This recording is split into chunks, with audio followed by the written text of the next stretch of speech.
a service of CNC Worldwide.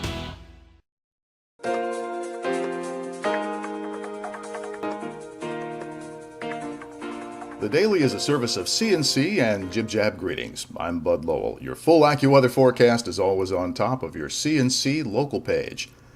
It's still possible to find gas for $3.60 a gallon, even a bit less in the Rochester area, but it's getting harder. According to the American Automobile Association, the average price per gallon for unleaded regular gasoline on Sunday was $3.66, the same as Saturday's price. The price did go up over the past week, just not as fast as the week before. A week ago, the average was a little more than a penny per gallon less. That means a price increase of about 9 cents over the past month. Of course, you have to compare that with a Rochester area average price of $3.85 a year ago versus $3.60 now. The AAA fuel gauge report samples prices at dozens of self-serve stations in the 5 counties around Rochester and thousands nationwide every day. A traffic accident Sunday morning has taken the life of a Parenton woman who taught at Fairport High School. The Monroe County Sheriff's Department says Heather Boyum was killed when a motorcycle hit her as she was bicycling on the shoulder of Route 250 between State and Marchner Roads in Webster.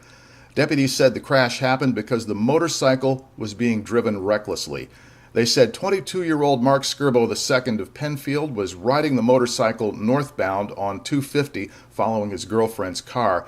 Deputies said Skirbo was speeding up and passing the car, then slowing down and doing wheelies.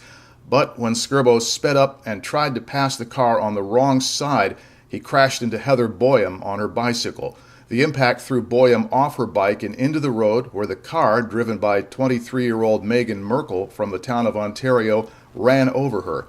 She died later at Strong Memorial Hospital.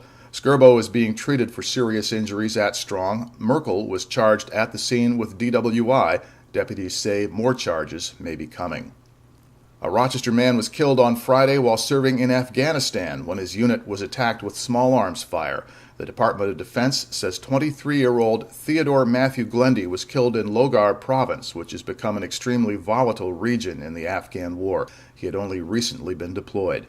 Glendy had gotten married earlier this year. He was a graduate of McQuaid Jesuit High School and Niagara University.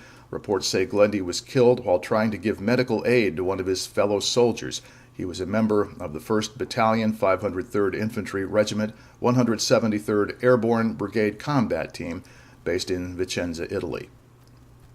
Damage cleanup is ongoing as Elmira recovers from last week's tornado, but most of the lights in that area are back on, at least. New York State Electric and Gas issued its final storm press release Sunday night. It has more than 99% of its customers back online, but it says that means more than 4,000 are still out.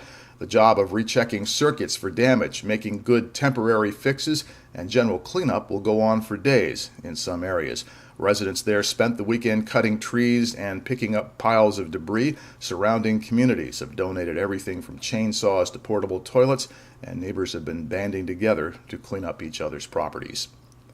On this page, you can find links to these and other stories, and at the bottom, links for you. They're in that gray bar along the bottom of the page, and you post us your own news updates, sports, and salutes by clicking on them. Tell us what's important to you and what's happening in your neighborhood. Next news as it happens, updates when necessary. I'm Bud Lowell, CNC News.